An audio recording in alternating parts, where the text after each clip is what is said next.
샬롬 샬롬 샬롬 샬롬 샬롬. 하나님 사랑합니다. 여러분 주 안에서 사랑합니다. 오늘 잠언 말씀이죠. 21장 1절부터 31절 중에서 11절부터 31절까지 여호와의 주권을 인정하는 삶을 살아야 되겠죠. 마지막 31절에 보면 사울라를 위하여, 우리 그때 현수막 크게 저기 붙였었죠. 이 말씀, 사울라를 위하여 마병을 예비하거니와 이김은 여호와께 있느니라. 그렇죠. 이김은 항상 하나님께 있습니다. 지혜자인 악인, 그 지혜자와 악인의 차이는 여호와를 경외하는 자에게 임하는 하나님의 은혜에서 생기죠. 악인에 대한 하나님의 진노는 그들의 멸망에서 극치를 나타냅니다. 그런데 우리가 알아야 될 것은 세상에 살면서 악한 일을 한다 해서 바로 심판을 하시거나 그러지 않아요. 더 잘 살고 더 잘 먹고 더 오래도 살고, 그래서 정말 하나님 안 계신가 봐, 주무시나 봐 이런 생각을 하지만 우리는 세상에서의 생명만 생각해서는 안 된다라는 거. 그렇게 기회를 많이 어쩌면 악할수록 기회를 많이 주느라고 오래오래. 그래서 착한 사람들, 선한 사람들은 어떻게 그렇게 안타깝게 섭섭하게 일찍 가는지 모르겠다고. 해결이 다 됐거든요. 그 양반들은. 그런 마음이 저는 들더라고요. 해결이 다 됐기 때문에 영생의 생명 안에 얼른 들어갈 수 있으니까 짧게 있다가도 그렇게 가죠. 우리 땅에 있는 사람들은 너무너무 안타깝고 섭섭합니다. 대신에 하나님은 의인에게 은혜를 입히시지만 악인의 모든 관계는 하나님의 헤아리심으로 인해서 모두 없어져 버린다. 악인은 하나님을 대적해서 자신들의 성을 쌓고 무기를 준비하지만 하나님은 그들의 모든 노력을 파해서 이기시는 마병을 예비하지만 사울라를 위해서 여호와는 항상 이기시는 분. 여호와의 손에 대해서 1절부터 3절까지 나타나 있습니다. 주석 봅니다. 왕의 마음이 야훼의 손에 있음이 마치 보물과 같아서 그가 임의로 인도하시느니라. 사람의 행위가 자기 보기에는 모두 정직하여도 야훼는 마음을 감찰하시느니라. 공의와 정의를 행하는 것은 제사 드리는 것보다 야훼께서 기쁘게 여기시느니라. 그래서 공의와 정의를 행해야 되는데, 공의와 정의는 하나님의 율례를 잘 지키고 행하는 거죠. 하나님을 의지하는 자에게는 하나님의 인도하심이 있기 때문에 모든 상황에서 우리가 승리할 수가 있고, 하나님의 인도하심은 사람의 마음을 주장하셔서 또한 올바른 길로 인도하십니다. 하나님의 인도하심이 자신의 생각과 다르게 나타날 때 모든 것을 하나님의 인도하심에 맡기는 자세가 되어야 되겠죠. 왜냐하면 하나님은 우리의 심령을 감찰하시는 분이기 때문입니다. 하나님의 인도하심 가운데 있으면 그 누구도 방해할 수가 없고, 우리를 대적하는 자들은 하나님께서 치심으로 견디지 못하고 넘어가죠. 그러니까 믿음의 사람을 못 견디게 하고 치면 당장의 판단을 받기도 합니다.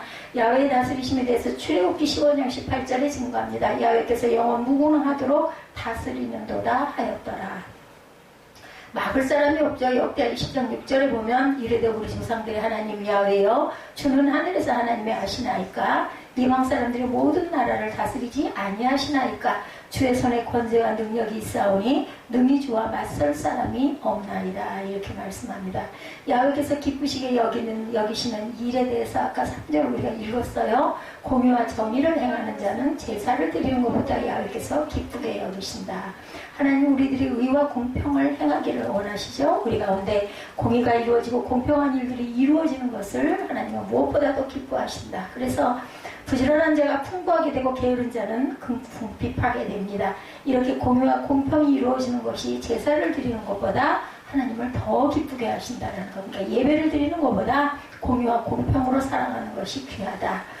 공의를 쫓으라. 신명기 16장 20절에 증거합니다. 너는 마땅히 공의만을 따르라. 그리하면 내가 살겠고 내 하나님 야훼께서 내게 주시는 땅을 차지하리로다. 땅이라는 게 땅에 있는 땅일 수도 있겠지만 저는 하늘나라라고 생각을 합니다. 공평과 의를 행하라. 이사야 56장 1절입니다. 야훼께서 이와 같이 말씀하시기를 너희는 정의를 지키며 의를 행하라. 이는 나의 구원이 가까워왔고 나의 공의가 나타날 것임이라 하셨도다. 그래서 구원을 말씀하시죠. 악인은 은혜를 입지 못한다고 하죠. 4절, 7절, 10절, 12절 우리 함께 읽습니다. 4절, 7절, 10절, 12절. 눈이 높은 곳과 마음이 교만한 곳과 악인이 형통한 것은 다 죄다. 4절, 7절. 악인이 강포한 자를 소멸하나니 이는 정의를 행하기 싫어함이라. 악인의 강포는 자기를 소멸하나니 이는 정의를 행하기 싫어함이라. 12절 의로우신 자는 악인의 집을 감찰하시고 악인을 환란에 던지느니라. 10절이죠. 예, 의로우신 자는 악인의 집을 감찰하시고 악인을 환난에 던진다. 10절에 악인의 마음은 남의 재앙을 원하나니 그 이웃도 그 앞에서 은혜를 입지 못한다. 예, 악인의 마음은 남이 재앙받는 것을 막 신나해요. 그죠? 좋아하죠. 그렇기 때문에 예, 이웃도 그 앞에서 은혜를 입지 못합니다. 그들은 하나님의 공의를 싫어하고 일부러 강포한 짓을 행하죠. 이웃들을 해하려는 마음으로 재앙을 구하는 악한 일을 자꾸 도모합니다. 이들의 길은 구부러져 있고 멸망의 끝으로 달려갑니다. 결국은 멸망이에요. 잘 살다가 잘 죽어도 결국 그건 끝이니까 멸망이죠. 하나님은 이들의 모든 것을 감찰하셔서 그들로 하여금 자신들이 행한 죄를 값으로 환난을 당하게 합니다. 악인의 행악은 자신을 재앙에 빠뜨릴 뿐만 아니라 주위에 있는 사람들도 이들의 행악으로 인해서 어려움을 당하게 만들죠. 그러므로 악인을 경계해야 하며 그들의 행실을 본받아서는 결코 안 된다. 악한 것은 모양이라도 절대로 흉내도 내서는 안 됩니다. 악한 대로 갚으신다고 말씀하죠. 사무엘하 3장 39절입니다. 내가 기름 부음을 받은 왕이 되었으나 오늘 약하여져서 스루야의 아들인 이 사람들을 제어하기가 너무 어려우니 여호와는 악행한 자에게 그 악한 대로 갚으실지로다 하니라. 심판날에 보응하십니다. 디모데후서 4장 14절입니다. 구리세공업자 알렉산더가 내게 해를 많이 입혔으며 주께서 그 행한 대로 그에게 갚으시니 너도 그를 주의하라. 그가 우리 말을 심히 대적하였느니라. 어떤 자? 예, 알렉산더, 구리세공업자 알렉산더가 이런 일을 했다는 거죠. 의를 행하는 자에 대해서 12절에 의로우신 자는 악인의 집을 감찰하시고 악인을 환난에 던져넣는 일을 하죠. 예수님도 가난한 자들에게 많은 사랑을 베푸셨어요. 이러한 사랑의 마음은 언제나 필요합니다. 가난한 자들은 항상 우리 곁에 있어요. 그죠? 그들이 부르짖는 소리를 외면하지 말고 사랑의 마음으로 나누고 베풀 수 있는 마음 자세가 되어야 되겠다. 만약 가난한 자의 부르짖음을 듣지 않으면 이들의 탄식하는 소리가 하나님께 들려져서 하나님이 직접 그들을 돌보시고 부르짖음을 외면한 자들에게는 긍휼을 베풀지 않으신다. 가난한 자를 돌보는 내용 갈라디아서 2장 10절입니다.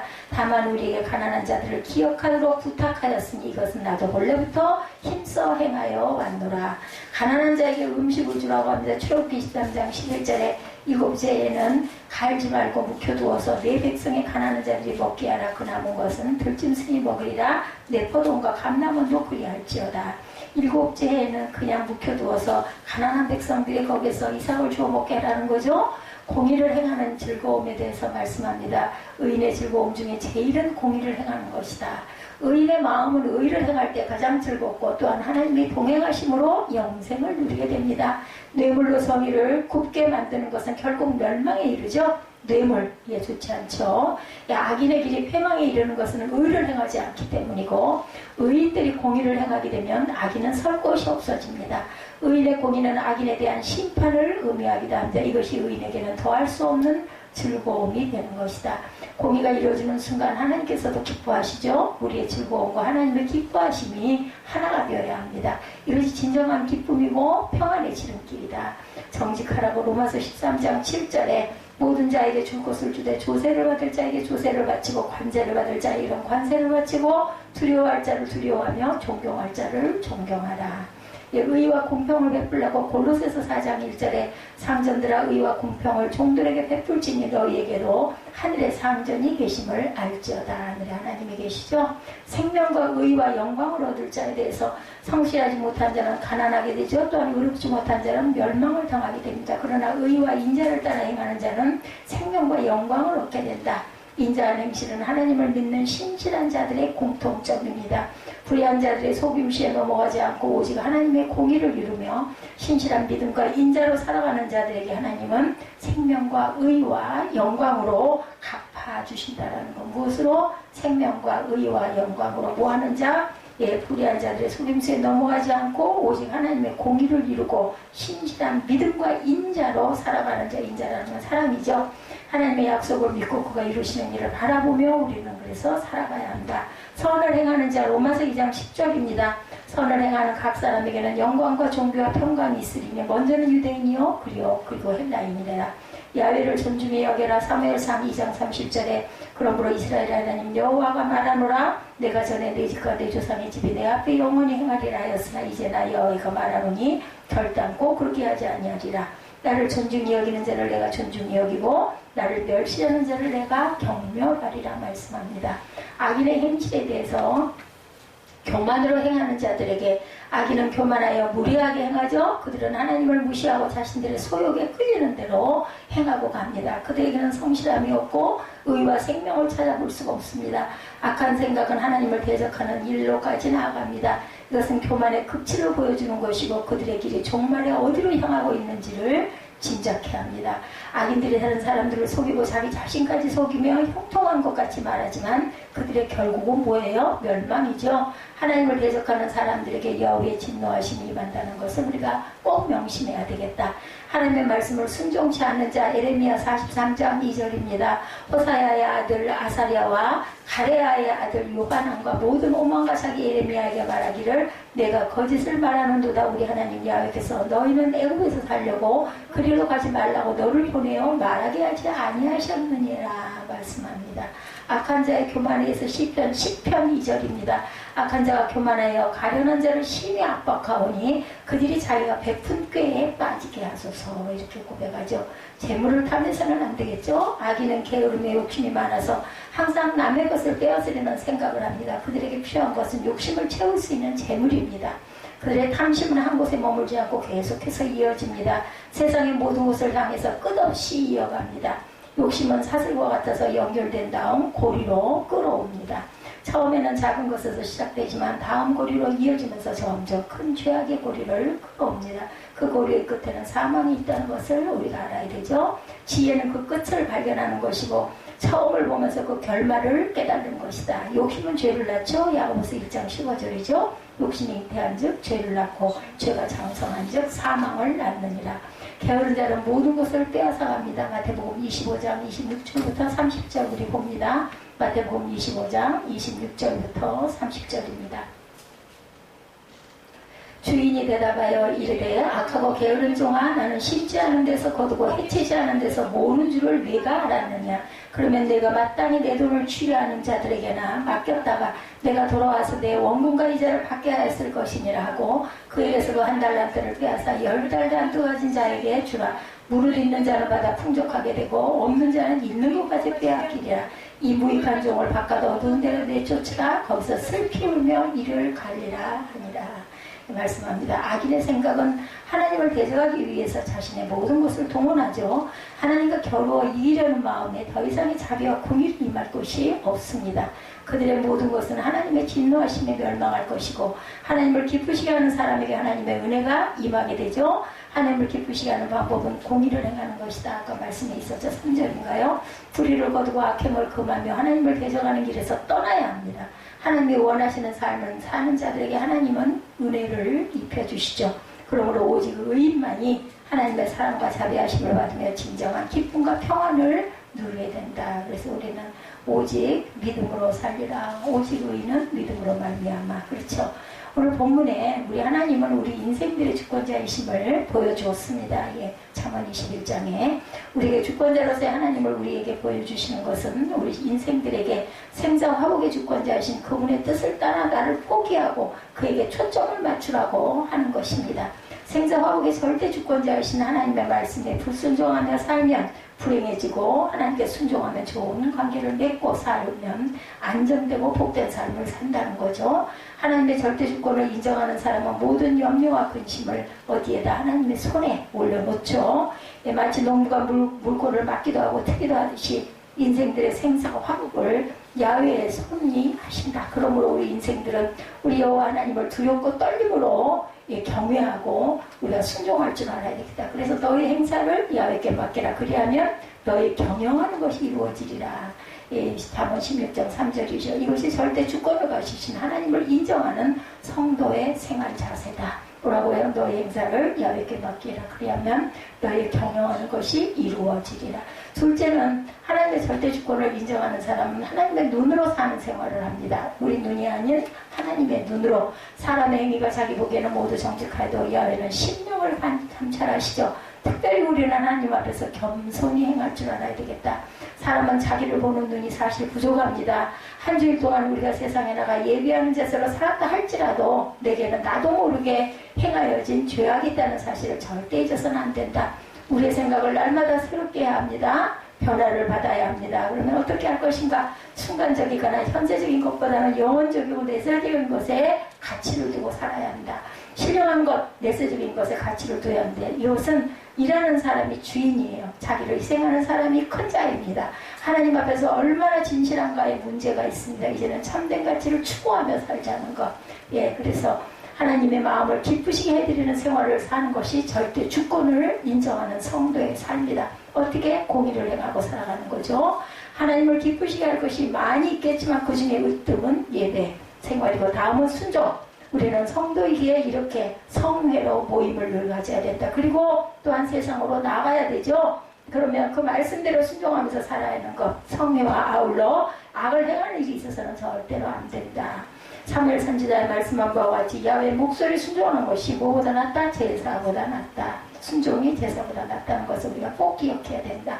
아무리 기름진 식탁을 드리고 재물을 드리고 헌신을 하고 봉사를 한다 할지라도 늘 불순종하면서 하나님 말씀을 멸시하면서 거역하고 고집과 아집을 부리고 또한 교만을 행하고 열심히 제사를 드리고 봉사하고 헌신하는 것을 좋아하시겠느냐? 그런 자를 이 부분에 우리는 냉철할 필요가 있다. 오늘 한두 가지를 더 말씀드리며 야훼의 주권을 인정하는 사람들의 모습을 갖춥니다. 먼저 악인의 길을 멀리하라 말씀하죠. 오늘 10절에 보면 악인의 마음은 남의 재앙을 원하느니 그 이웃도 그 앞에서 은혜를 입지 못하느니라.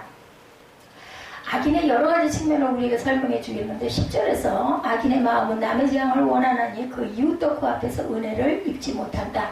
우리 사람은 태어날 때부터 악인이 없고 태어날 때부터 선한 사람이 있는 것이 아니죠. 예, 언제나 누구에게나 악인의 모습과 선인의 모습이 뭐예요? 공존해요. 우리의 원죄가 있기 때문에 어느 쪽을 선택하고 어느 쪽을 걷느냐에 따라서 악인이 될 수 있고 선인이 될 수 있다. 놀라운 것은 예수 그리스도의 모델을 하였던 사람이 먼 훗날 악마의 모델로 선택되었다라는 그런 예화 여러분들 보셨죠?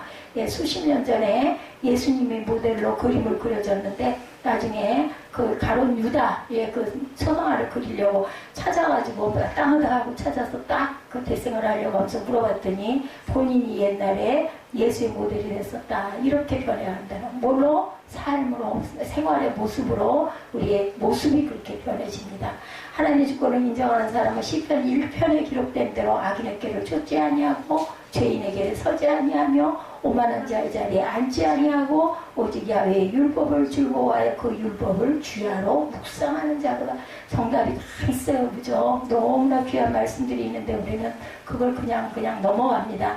혹시라도 우리 가운데 이 악인들의 특징이 있는 사람들이 있을 수 있어요. 그것을 우리는 느끼죠. 누가 가르쳐주세요. 성령이. 또 우리가 안에 차고 나온 양심주머니가 분명히 있습니다. 누구에게나. 그럴 때 그것을 얼른 털어버리려고 노력하는 자가 하나님의 은혜를 받게 되죠. 첫째는 공의를 싫어해야 그들은 악인은 근본적으로 하나님의 의로운 뜻을 행하는 일을 기뻐하지 않습니다. 그래서 15절에 공의를 행하는 것이 악인에게는 즐거우며 죄인에게는 패망이니라 이렇게 말합니다. 예, 공의를 행하는 것이 의인에게는 즐거움, 죄인에게는 패망. 공의를 행하는 것은 야훼의 절대 주권을 인정하는 자들에게 즐거운 일이고 하나님의 말씀대로 살면 기쁘고 하나님의 말씀에 불순종하며 살면 즐거움이 없어집니다. 이것이 의인들의 마음이에요. 그런데 악인은 다르게 행하면 큰 손해를 보는 것 같아서 너무너무나 마음이 불편해지죠. 예, 바보같이 생각을 한다는 겁니다. 마리아가 주님의 은혜가 감사해서 향의 옥합을 깨뜨려 예수님 몸에 부을 때 가룟 유다는 낭비한다는 생각을 했어요.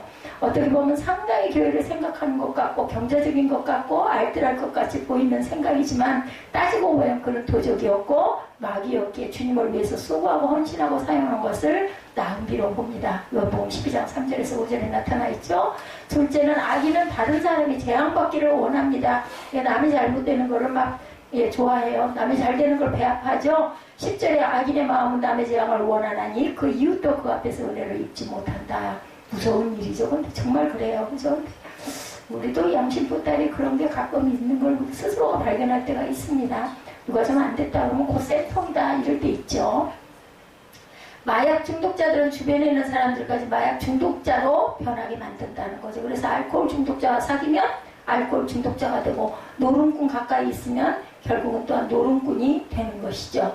자신의 악함을 타인에게 전이시켜서 타인도 자기와 같이 악한 길로 가게 한다는 것, 그것을 자기의 발판으로 삼고 행세를 하려고 합니다. 셋째는 거만입니다. 자, 악인은 다른 사람도 제한받기를 원하고, 셋째는 거만도 닮아가게 하는 그러한 자가 된다는 것을 우리가 절대로 잊지 말아야 됩니다. 예, 악한 자들의 특징, 첫째는 공이었어요. 그죠? 둘째는 악인은 다른 사람 제한받기를 원하고, 셋째는 거만합니다. 11절. 거만한 자가 벌을 받으면 어리석은 자는 경성하겠고, 지혜로운 자가 교훈을 받으면 지식이 더하리라 말씀합니다.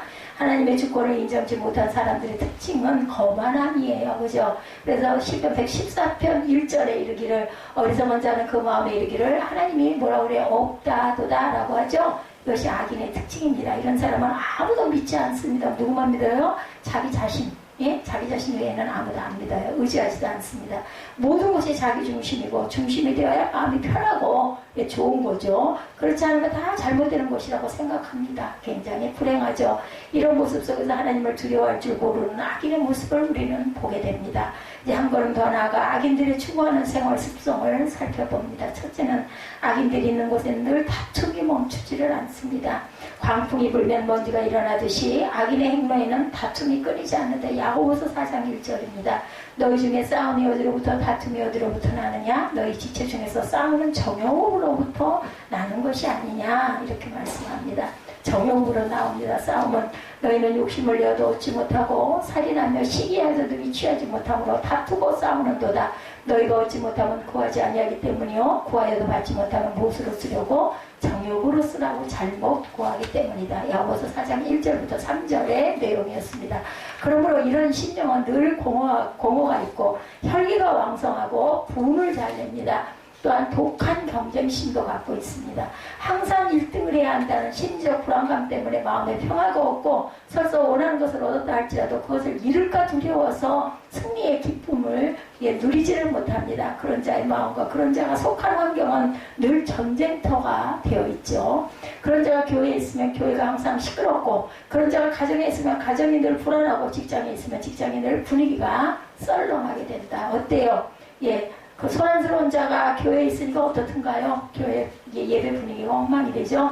이것을 우리는 부인할 수 없는 사실이다. 오히려 없어지니까 어떻게 되는가요? 사람이 없는 교회임에도 불구하고 없어지니까 너무나 정숙하고 조용해지지 않습니까? 저는 그래서 사람 숫자는 생각하지 않기로. 왜냐면 여기는 하나님의 영으로 가득 차 있으면 오히려 그게 더 은혜롭고 그게 더 영광일 수 있기 때문이죠. 로마서 2장 13절입니다. 하나님 앞에서 율법을 듣는 자가 의인이 아니요 오직 율법을 행하는 자라야 의롭다 하심을 얻으리니. 로마서 2장 13절입니다. 하나님 앞에서는 율법을 듣는 자가 의인이 아니고 오직 율법을 행하는 자라야 의롭다 하심을 얻으리니. 하나님 앞에서 율법을 듣는 자가 의인이 아니요 오직 율법을 행하는 자라야 의롭다 하심을 얻는다. 둘째는 몰인정하고 인색합니다.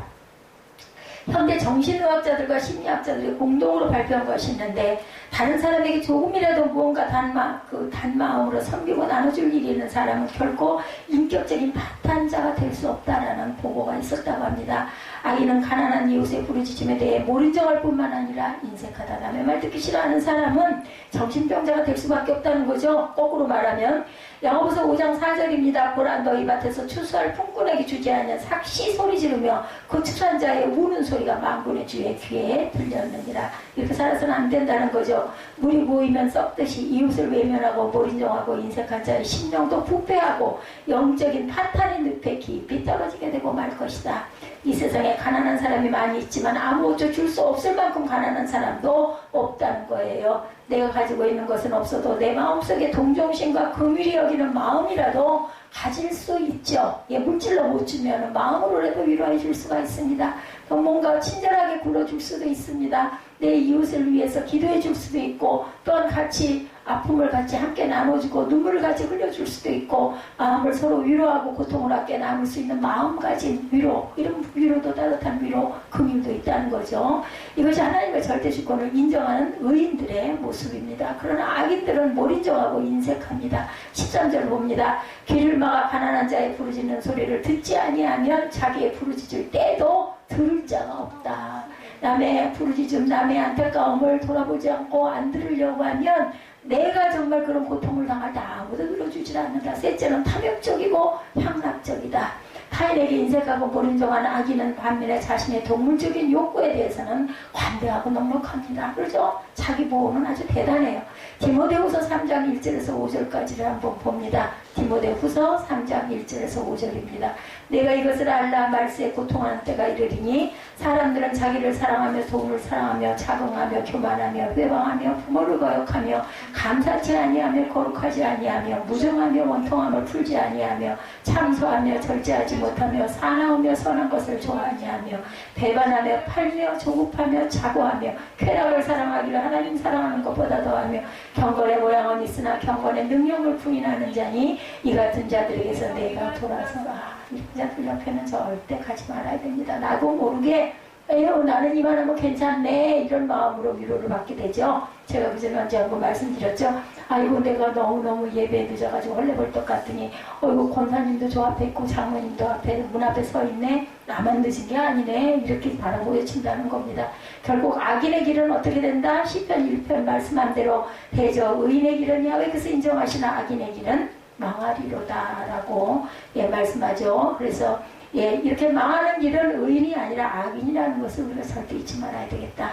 사탄은 예수 그리스도를 십자가에 매달아 죽임으로 예수님을 망하게 하고 사단이 승리한 것처럼 세상에 보였지만 우리 주님은 하나님께서 죽은 자 가운데서 살리시고 부활 승천하게 하심으로 뱀의 머리를 밟아 사망 권세에서 승리하시고 지옥 권세에서 승리하시고 어둠의 권세에서 승리하시는 것을 우리가 성경에서 그 증거를 봅니다. 믿고 가야 되겠죠? 사울은 다윗을 죽이려 했으나 오히려 다윗은 승리하고 사울 왕가는 결국은 몰락하고 말았습니다. 사무엘상 31장 내용이죠. 하만은 의로운 모르드게를 죽이려 했으나 모르드게를 매달려고 했던 장대에 자신이 매달려 죽는 신사가 되죠. 에스더서 7장 10절 내용입니다. 그리고 악인은 외롭게 됩니다. 공의를 베풀 줄 모르고 남에게 인색하고 모인정한 사람은 이 세상에서도 이웃에게도 버림을 받는다. 사실 삭개오는 그런 사람이었죠. 키가 작다는 콤플렉스를 돈으로 복수하려고 하는 마음에 수단 방법을 가리지 않고 돈을 긁어 모읍니다. 돈을 모으는 동안 그는 인색해야만 했고 몰인정해야만 했습니다. 자기의 친척도 친구도 안면 몰수를 해야 됐겠죠. 그래서 돈을 모으기는 했는데 그는 행복하지 못했어요. 늘 외로웠습니다. 늘 외톨이였고 늘 왕따였고 늘 차가운 시선들이 따라다닙니다. 돈이 있으면 뭐할까? 그의 마음은 쌓인 돈의 높이만큼 외로움으로 가득 차 있죠. 이웃으로부터 버림받은 불쌍한 자가 되고 말았습니다. 이웃이 바로 악인의 말로다. 다행히도 그가 회개해서 긍휼한 마음을 불쌍히 여기는 마음을 회복했기에 그는 복 있는 자로 남은 여생을 살 수 있었다. 그래서 살아있는 동안 우리는 회개의 기회가 있다는 것이 특징입니다. 예레미야 17장 5절에서 8절까지를 봅니다. 예레미야 17장 5절에서 8절입니다. 그래서 악한 자들이 오래오래 사는 거에 기회를 주시고 오래 참고 기다리시는 거죠. 예레미야 17장 5절에서 8절 나 야훼가 이같이 말하노라 무릇 사람을 믿음을 혈육으로 그 윤리를 삼고 마음이 야훼께서 떠난 그 사람은 저주를 받을 것이라. 그는 사막의 떨기나무 같아서 좋은 일에 오는 것을 보지 못하고 광야 건조한 것 건건한 땅 사람이 거하지 않는 땅에 거하리라. 그러나 무릇 야훼를 의지하며 야훼를 신뢰하는 그 사람은 복을 받을 것이라. 그는 물가에 심기운 나무가 그 뿌리를 강변에 뻗치고 더위가 올라올지라도 두려워 아니하며 그 잎이 청청하며 가무는 해도 걱정이 없고 결실이 그치지 아니한 같으니라. 우리가 이런 자가 돼야 되겠죠? 시내가에 심은 나무 같아야 합니다. 우리 사람을 믿으며 혈육으로 그 권력을 삼는 자가 누굴까? 그가 악인인 거죠. 어떻게 됩니까? 저주를 받죠.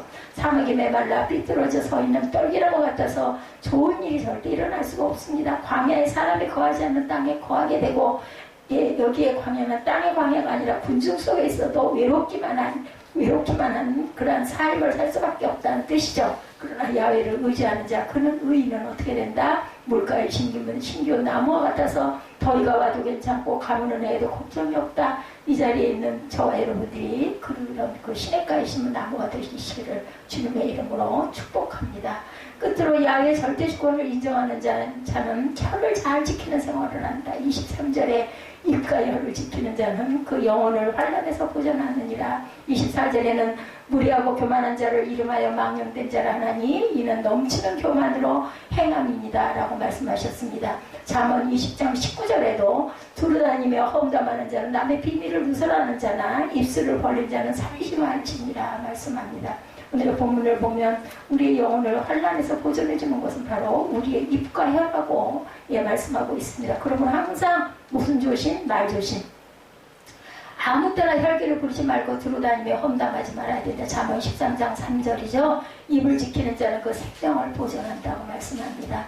잠언 12장 13절에도 악인은 입술의 허물로 인하여 그물에 걸린다라고 하였고 시편 145편 3절에서도 야외여 내 입 앞에 파수꾼을 세우시고 내 입술의 문을 지키소서라고 기도합니다. 잠언 13장 3절, 잠언 12장 13절, 시편 141편 3절입니다. 명심보감에 보면 사람의 입은 사람을 상하게 하는 도끼이며 말은 혀를 베는 칼이니라고 합니다. 우리가 조심해야 할 말들이 열거되어 있는데 잠언 18장 13절에 사연을 듣기 전에 대답하는 자는 미련하여 욕을 당하니라고 하셨습니다. 잠언 21장 오늘 보면 5절에 조급한 자는 고삐팜에 이를 따름이니라고 했습니다. 둘째로 조심할 것은 두루다니며 험담하는 말. 이래서는 안 되겠죠. 사람들은 대부분 자기를 보는 눈이 부족합니다. 그러나 남을 보는 눈은 아주 예리하죠. 그리고 그것도 장점을 보는 눈보다 단점을 보는 쪽이 더 잘 발달되어 있어요. 그래서 남의 말은 별식과 같다라는 말씀이 있어요. 그죠? 별식 어때요? 아주 달콤하죠? 맛있죠? 맨날 먹는 음식이 아니니까 너무나 유혹스럽죠? 주님이 우리에게 가르쳐 주신 말씀을 우리가 기억해야 된다. 비판을 받지 아니하려거든 비판하지 말라. 너희의 비판하는 그 비판으로 너희가 비판을 받을 것이요 너희 헤아리는 그 헤아림으로 너희가 헤아림을 받을 것이니라. 어찌하여 형제의 눈 속에 있는 티는 보고 내 눈 속에 있는 들보는 깨달지 못하느냐. 보라 내 눈 속에 들보가 있는데 어찌하여 형제에게 말하기를 나로 내 눈 속에 있는 티를 빼게 하라 하겠느냐. 외식하는 자여 먼저 내 눈 속에서 들보를 빼라. 그 후에 밝히 보고 형제의 눈 속에서 티를 빼리라. 마태복음 7장 1절에서 5절입니다. 셋째는 아첨하는 말. 예부터 아첨은 있어왔고 아첨하는 무리들로 인하여 나라의 흥망성쇠가 걸리기도 했어요. 그죠? 잠언 26장 28절에 아첨하는 말은 패망하느니라. 잠언 27장 5, 6절에 면책은 숨은 사람도 나으니라. 친구의 통책을 충성해서 말미암은 것이나 원수의 자주 입맞춤은 거짓에서 나타나느니라 합니다. 넷째는 거짓말입니다. 셋째는 아첨, 넷째는 거짓말이죠. 잠언 21장 6절에 속이는 말로 재물을 모으는 것은 죽음을 구하는 것이니 곧 불려다니는 안개다. 잠언 19장 22절이죠. 다섯째는 말다툼을 조심해야 된다. 지금 사회는 모두 다 제정신이 아니에요.